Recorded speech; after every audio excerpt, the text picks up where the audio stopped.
Welcome to the Slop Farm. Enjoy the video. You're signed in, so let's begin.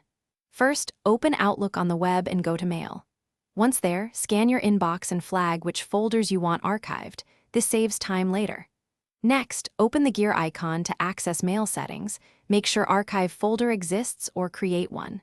Now, select a few messages and use the Archive button to move them. This starts the pruning process while preserving searchability and compliance.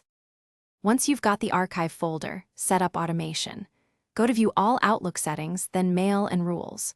Create a new rule, choose a clear condition like Sender, Subject keyword, or older than X days, and set the action to move to Archive. Make sure to name the rule descriptively so you can manage it later. After saving, run the rule on a handful of messages to verify behavior. This prevents mass moves you didn't intend and confirms your search still finds archived items. Now complete the process by verifying archived items.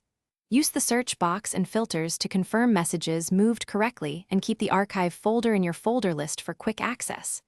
If you want long-term offline backup, export selected mail via Outlook Desktop to a PSD.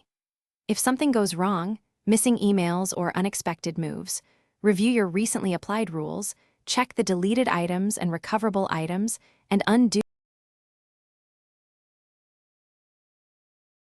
Thanks for watching. Consider subscribing if we helped you today.